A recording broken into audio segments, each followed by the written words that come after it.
ಮೊಟ್ಟ ಮೊದಲಿಗೆ ಭಾಳ ಸಂತೋಷ ಆಗ್ತದೆ. ನನಗೆ ಹೊರಗಡೆಗೆ ಮಧು ಬಂಗಾರಪ್ಪ ಅಂತ ಹೇಳಿ ಪರಿಚಯ ಆಗಿದ್ದು ಬಂಗಾರಪ್ಪ ಅವ್ರ ಮಗನಾಗ ಒಂದು ಕಡೆಗಾದರೆ ಇನ್ನೊಂದು ಚಿತ್ರರಂಗದಿಂದ. ಅದಕ್ಕೆ ನಾನು ವಿಶೇಷವಾಗಿ ಚಿತ್ರರಂಗದವರ ಅಧ್ಯಕ್ಷರಿದ್ದಾರೆ, ಎಲ್ಲ ಹಿರಿಯರಿದ್ದಾರೆ, ನಾನು ಹೆಸರು ತೊಗೊಳೋದಕ್ಕೆ ಹೋಗೋದಿಲ್ಲ. ಭಾಳ ಸಂತೋಷ ಆಗುತ್ತೆ. ನಾನು ಏಕೆಂದರೆ ಎಲ್ಲ ರಾಜಕೀಯ ಮಕ್ಕಳು ಚಿತ್ರರಂಗದಲ್ಲಿ ಹೆಸರು ತಗೊಳ್ಳೋದು ಸ್ವಲ್ಪ ಕಷ್ಟ, ಭಾಳ ಕಷ್ಟ ಆಗ್ತದೆ. ಆದರೆ ಮಧು ಬಂಗಾರಪ್ಪ ಇವತ್ತು ಕೂಡ ಆ ಹೆಸರು ತೊಗೊಂಡಿದ್ದೀನಿ. ಅದಕ್ಕೆ ನನಗೆ ಚಿತ್ರರಂಗದ ಎಲ್ಲ ನೋಡಿದಾಗ ಖುಷಿ. ಈಗ ಅರ್ಜೆಂಟಾಗಿ ಒಂದು ಫಿಲಮ್ ಪ್ರೊಡಕ್ಷನ್ ಮಾಡಬೇಕು ಅಂತ ಆಸೆ. ಈ ಚುನಾವಣೆ ಆದ ತಕ್ಷಣ ಗ್ಯಾರಂಟಿ 100% ಸ್ಟಾರ್ಟ್ ಮಾಡ್ತೀನಿ. ಯಾಕಂದರೆ ಅದು ನನ್ನ ಪ್ಯಾಷನ್ ಇತ್ತು. ಬಟ್ ರಾಜಕಾರಣಕ್ಕೆ ಬಂದಮೇಲೆ ಕೆಲವು ಮರ್ತೋಗ್ಬಿಡ್ತೀವಿ, ನಾವು ಏನು ಮಾಡೋದಕ್ಕಾಗೋದಿಲ್ಲ. ರಾಜಕಾರಣನೇ ಹಾಗೆ ಇರ್ತದೆ ಕೆಲಸದೇ. ಆದರೆ ನಾವು ಪ್ರೊಡಕ್ಷನ್ ಸ್ಟಾರ್ಟ್ ಮಾಡ್ತೀನಿ, ಯಾಕೆಂದರೆ ಅವಶ್ಯಕತೆ ಇದೆ. ಭಾಳ ಹೆಮ್ಮೆ ಅನಿಸುತ್ತೆ ಇವತ್ತು ಗೀತಕ್ಕ ಅವ್ರನ್ನ ಚಿತ್ರರಂಗದ ವತಿಯಿಂದ ಎಲ್ಲ ಪ್ರೊಡ್ಯೂಸರ್ಸ್, ಯಾಕೆಂದರೆ ಎಲ್ಲರಿಗೂ ಹೊಟ್ಟೆಗೆ ಅನ್ನ ಬೇಕು. ಫಿಲಮ್ ಇಂಡಸ್ಟ್ರಿಯಲ್ಲಿ ಅನ್ನ ಕೊಡೋರು ಯಾರು ಅಂದರೆ ಪ್ರೊಡ್ಯೂಸರ್ಸು, ಅನ್ನದಾತರು ದೊಡ್ಡವ್ರು ಹೇಳ್ತಾರೆ. ಅದಕ್ಕೆ ಅನ್ನದಾತರು ಇವತ್ತು ಮತದಾರರಿಗೆ ಮನವಿ ಮಾಡ್ತಾರಂತ ಹೇಳಿದರೆ ಅದು ಗೀತಕ್ಕ ಅವರಿಗೆ, ನನ್ನ ಅಕ್ಕಂಗೆ. ಅದಕ್ಕೆ ನಿಮಗೆ ವಿಶೇಷವಾಗಿ ನಾನು ಗೌರವವನ್ನು ಮತ್ತು ಧನ್ಯವಾದಗಳನ್ನು, ಕೃತಜ್ಞತೆಗಳನ್ನು ನಾನು ಹೇಳಲಿಕ್ಕೆ ಇಷ್ಟಪಡ್ತೀನಿ. ವೇದಿಕೆ ಮೇಲೆ ನನ್ನ ಬಾಬಾ ಶಿವರಾಜ್ ಕುಮಾರ್ ಅವರು ಇದ್ದಾರೆ, ಅವರಿಗೂ ಕೂಡ ಗೌರವ ಕೊಟ್ಟು ಇಲ್ಲಿ ಬಂದಿರತಕ್ಕಂಥ ಎಲ್ಲ ಸ್ನೇಹಿತರು, ಮಾಧ್ಯಮ ಮಿತ್ರರೇ, ನಾನು ಒಂದೆರಡು ವಿಚಾರನ ಹೇಳಿ ಭಾಳ ಆದಷ್ಟು ಬೇಗ ಮುಗಿಸ್ತೀನಿ. ಯಾಕೆಂದರೆ ರಾಜಕಾರಣದೊಳಗೆ ಸ್ವಲ್ಪ ನಮಗೆ ಕಮ್ಮಿ ಮಾತಾಡೋದು ಸ್ವಲ್ಪ ಭಾಳ ಕಷ್ಟ. ಅದು ಇತ್ತೀಚಿನ ದಿನಗಳಲ್ಲಂತೂ ಇನ್ನೂ ಜಾಸ್ತಿ ಕಷ್ಟ, ನೀವು ಅನುಭವಿಸ್ಬೇಕಾಗತ್ತೆ. ಯಾಕೆಂದರೆ ಮೈಕ್ ಕೊಟ್ಬಿಟ್ಟಿದ್ದೀರಿ, ನಾನು ಏನು ಮಾಡೋಕ್ಕಾಗಲ್ಲ.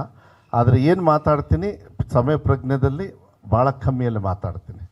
ಮೊದಲೇದಾಗಿ ಮುಂಚೆ 2014ರಲ್ಲಿ ಗೀತಾ ಶಿವರಾಜ್ ಕುಮಾರ್ ಅವ್ರು ನಿಂತಿದ್ದರು, ಬೇರೆ ಪಕ್ಷದಲ್ಲಿದ್ವಿ. ಅದು ಬೇರೆ ಒತ್ತಡನೂ ಕೂಡ ಇತ್ತು. ಯಾಕೆಂದರೆ ನಾನು ನಮ್ಮ ತಾಯಿಯವ್ರಿಗೆ ಹುಷಾರಿರಲಿಲ್ಲ. ಯಾಕೆಂದರೆ ಸುಮಾರಷ್ಟು ವಿಚಾರಗಳು ನಿಮಗೆ ಯಾರಿಗೂ ಗೊತ್ತಿಲ್ಲದೆ ಇರತಕ್ಕಂಥ ವಿಚಾರ. ಗೀತಕ್ಕವ್ರು ಒಪ್ಕೊಂಡಿರೋ ದಿವಸ ನಾನು ಇಲ್ಲಿರಲಿಲ್ಲ. ಗೀತಕ್ಕ ಮತ್ತು ಶಿವಣ್ಣವರು ನಮ್ಮ ತಾಯಿಯವ್ರನ್ನ ಭೇಟಿ ಮಾಡೋಕ್ಕೆ ಬಂದಿದ್ದರು. ನಮ್ಮ ತಾಯಿಯವರಿಗೆ ಆ ಸಂದರ್ಭದಲ್ಲಿ ಆರೋಗ್ಯದ ಸ್ಥಿತಿ ಸರಿ ಇರಲಿಲ್ಲ. ಆದರೆ ಆ ಸಂದರ್ಭದಲ್ಲಿ ಮಾಧ್ಯಮದಲ್ಲಿ ಏನಾಗ್ತದೆ, ಯೂಶ್ವಲಿ ಯಾರು ಆಗ್ತಾರೆ, ಈಗಲೂ ಕೂಡ ಮಧು ಬಂಗಾರಪ್ಪ ನಿಲ್ತಾರೆ, ಗೀತಾ ಶಿವರಾಜ್ ಕುಮಾರ್ ನಿಲ್ತಾರೆ, ಇನ್ಯಾರೋ ನಿಲ್ತಾರೆ ಅಂತಲೇ ನಿಮಗೆಲ್ಲ ಮನಸ್ಸಲ್ಲಿತ್ತು.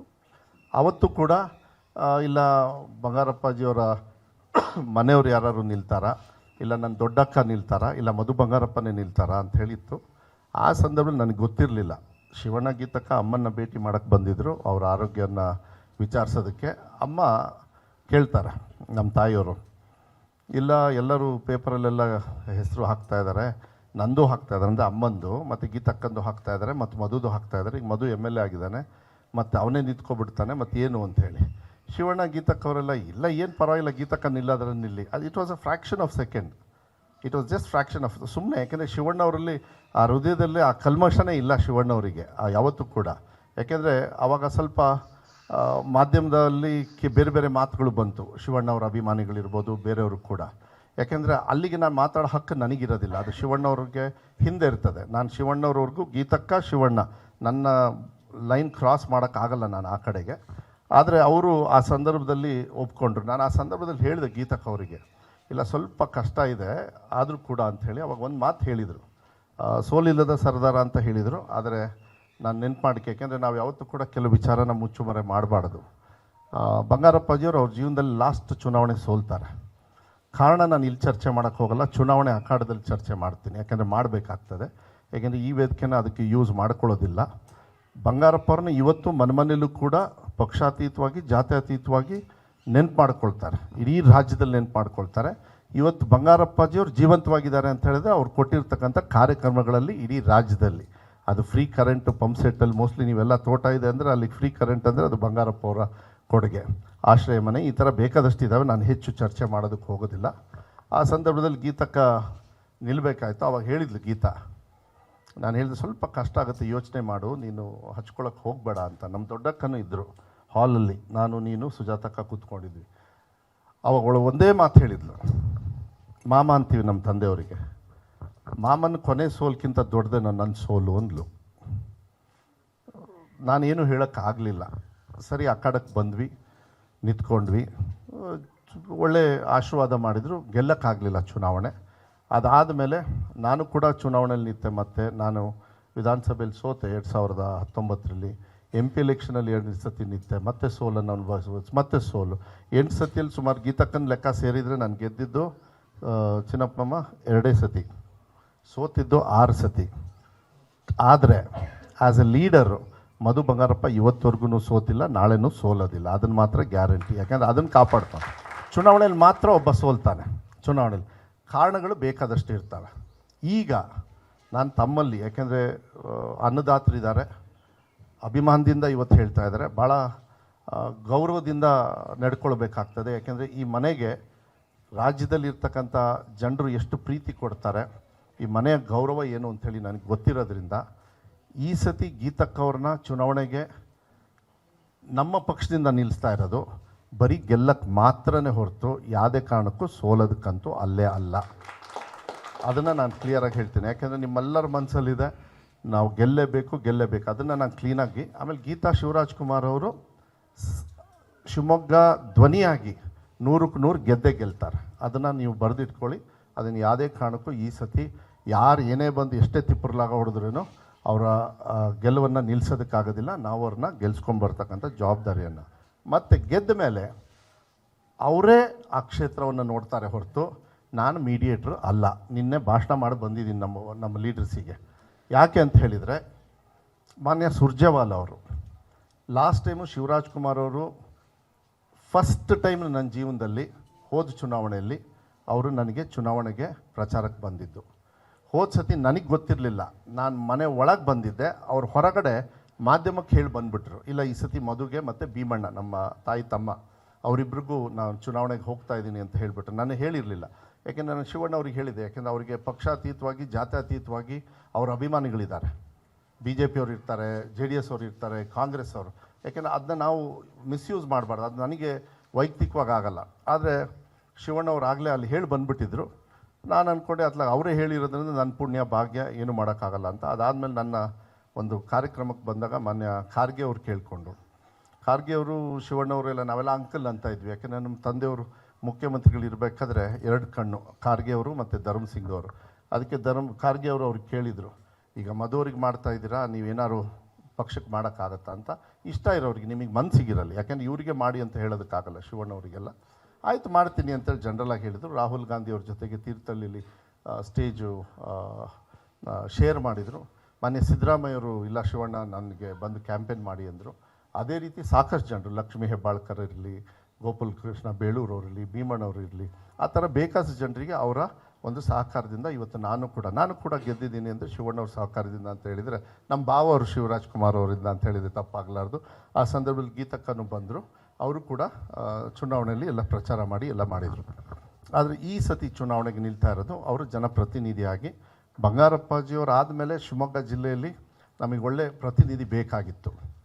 ಅದಕ್ಕೋಸ್ಕರನೇ ಮಾನ್ಯ ಸುರ್ಜೇವಾಲಾ ಅವರು ಶಿವಣ್ಣವ್ರ ಮನೆಗೆ ಬಂದು ಒಂದು ಥ್ಯಾಂಕ್ಸ್ ಹೇಳೋಕ್ಕೆ.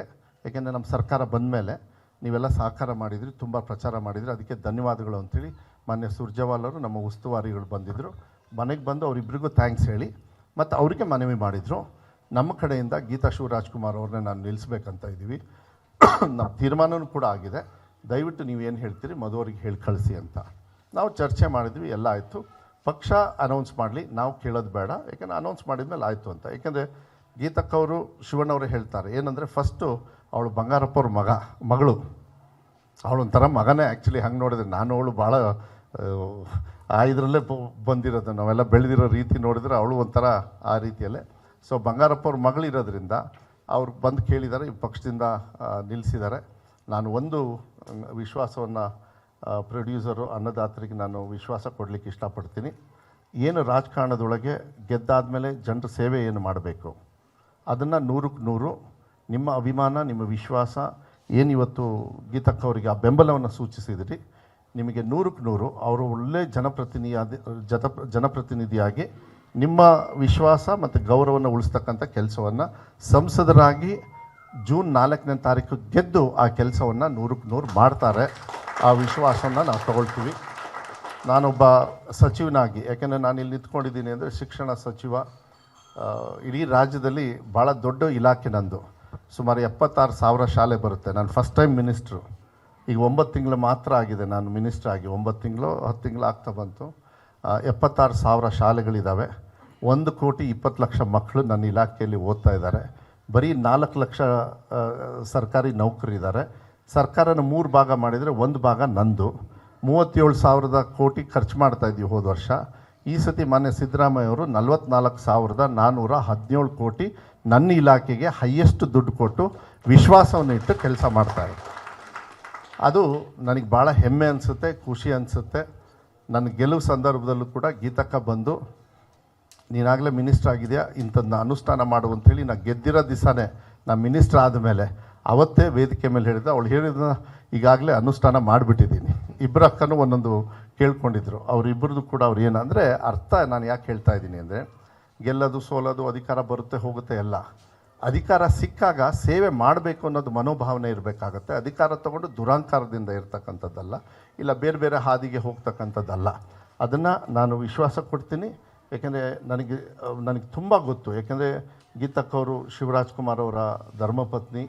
ಅವರ ಹಿಂದೆ ಇರ್ತಕ್ಕಂಥ ಪ್ರೀತಿ, ವಿಶ್ವಾಸ, ಗೌರವವನ್ನು ಯಾವುದೇ ಥರದ ಚ್ಯುತಿ ಬರದೇ ಇರತಕ್ಕಂಥ ರೀತಿಯಲ್ಲಿ ಒಳ್ಳೆಯ ರಾಜಕಾರಣವನ್ನು ಗೀತಾ ಶಿವರಾಜ್ ಕುಮಾರ್ ಅವರು ಮಾಡ್ತಾರೆ. ಬಂಗಾರಪ್ಪಾಜಿಯವರ ಹೆಸರನ್ನು ಉಳಿಸ್ತಾರೆ, ಶಿವರಾಜ್ ಕುಮಾರ್ ಅವ್ರ ಹೆಸರನ್ನು ಉಳಿಸ್ತಾರೆ, ನಿಮ್ಮ ವಿಶ್ವಾಸವನ್ನು ಕೂಡ ಉಳಿಸ್ತಾರೆ. ಆಮೇಲೆ 100ಕ್ಕೆ 100 ಶಿವಮೊಗ್ಗ ಜಿಲ್ಲೆಯಲ್ಲಿ ಅತಿ ಹೆಚ್ಚಿನ ಮತದಲ್ಲಿ. ಆಮೇಲೆ ಗೀತಕ್ಕವ್ರನ್ನ ನಿಲ್ಲಿಸ್ತಾ ಇರೋದು ನಾವು ಗೆಲ್ಲಕ್ಕೆ ಮಾತ್ರನೇ ಹೊರತು ಬೇರೆದಲ್ಲ. ಮತ್ತೆ ನಾನು ಪದೇ ಪದೇ ಹೇಳ್ತಾ ಇದ್ದೀನಿ, ಅವ್ರು ಗೆಲ್ತಾರೆ. ಅವರೇ ಸ್ವಂತ ಶಕ್ತಿ ಮೇಲೆ ಅವರು ಕೆಲಸವನ್ನು ಕೂಡ ಮಾಡ್ತಾರೆ. ನಮ್ಮ ಶಿವಮೊಗ್ಗ ಜಿಲ್ಲೆ ಮಾತ್ರ ಅಲ್ಲ, ನಮ್ಮ ಇಡೀ ರಾಜ್ಯದ ಧ್ವನಿಯಾಗಿ ಪಾರ್ಲಿಮೆಂಟಲ್ಲಿ ನಮ್ಮ ಧ್ವನಿಯಾಗಿ ಇರ್ತಾರೆ. ವಿಶೇಷವಾಗಿ ನಿಮ್ಮ ಏನು ಫಿಲಮ್ ಇಂಡಸ್ಟ್ರಿಗೂ ಕೂಡ ಅವ್ರ ಧ್ವನಿಯಾಗಿರ್ತಾರೆ. ನಾನು ಕೂಡ ಹೆಸರು ಮತ್ತು ನಾನು ಕೂಡ ನಮ್ಮ ಮೇಯ್ನ್ ಬ್ರೆಡ್ ಆ್ಯಂಡ್ ಬಟರ್ ಏನು ಅಂತ ಹೇಳಿದರೆ, ನನಗೂ ಕೂಡ film industry, Akash audio studio ಇವತ್ತು ಕೂಡ ಅದು ಶಾಶ್ವತವಾಗಿರ್ತದೆ ನನಗೆ ಗೊತ್ತಿದೆ. ಮತ್ತು ಅದನ್ನು ಬೆಳೆಸ್ಬೇಕು. ಮತ್ತು ಮಧ್ಯ ಸ್ವಲ್ಪ ನಾನು ರಾಜಕಾರಣಕ್ಕೆ ಬಂದು ಬೇರೆ ಬೇರೆ ಇದೆ. ಆದರೆ ಆ ಗೌರವವನ್ನು ಉಳಿಸ್ಕೊಳ್ತಕ್ಕಂಥ ಕೆಲಸವನ್ನು ನಾವು ಮಾಡ್ತೀವಿ. ಮತ್ತು ವಿಶೇಷವಾಗಿ ನನ್ನ ಅಕ್ಕನಿಗೆ ನೀವು ಸಪೋರ್ಟ್ ಮಾಡ್ತಾಯಿದ್ದೀರಾ, ಸಹಕಾರ ಕೊಡ್ತಾಯಿದ್ದೀರಾ. ನಮ್ಮ ಕಾಂಗ್ರೆಸ್ ಪಕ್ಷದಿಂದ ನಿಮಗೆ ವಿಶೇಷವಾಗಿರ್ತಕ್ಕಂಥ ಧನ್ಯವಾದಗಳನ್ನು ಎಲ್ಲ ನಮ್ಮ ನಿರ್ಮಾಪಕರ ಸಂಘದ ಎಲ್ಲರಿಗೂ ಕೂಡ. ಅವರು ಯಾಕಂದರೆ ನಿರ್ಮಾಪಕರು ಅಂತ ಹೇಳಿದರೆ ಅವರೊಂಥರ ದೇವ್ರ ಸ್ಥಾನದಲ್ಲಿ ಇರೋದ್ರಿಂದ ಅವರಿಗೆ ವಿಶೇಷವಾಗಿರ್ತಕ್ಕಂಥ ಗೌರವವನ್ನು ಕೊಡಲಿಕ್ಕೆ ಇಷ್ಟಪಡ್ತೀನಿ. ನಿಮ್ಮ ಏನು ಸಹಕಾರಕ್ಕೆ ಕೈ ಮುಗಿದು ಧನ್ಯವಾದಗಳನ್ನು ಕೂಡ ಈ ಸಂದರ್ಭದಲ್ಲಿ ಹೇಳಿ ನನ್ನ ಮಾತನ್ನು ಮುಗಿಸ್ತೀನಿ. ಸ್ವಾದಿಷ್ಟತೆಯ ಸ್ವಾದ, ತಾಜಾತನದ ಆಹ್ಲಾದ, ಉತ್ತಮ ಆರೋಗ್ಯ ಮತ್ತು ಹೆಚ್ಚಿನ ರೋಗ ನಿರೋಧಕ ಶಕ್ತಿಯ ವೃದ್ಧಿಗೆ ಈಗ ನಿಮಗೆ ಸಿಗುತ್ತಿದೆ ಉತ್ತಮ ಗುಣಮಟ್ಟದ ಪೌಷ್ಟಿಕಾಂಶ. Shri Vaidik millet health mix. ಇದು ಸಿರಿಧಾನ್ಯಗಳ ಸಂಪತ್ತು.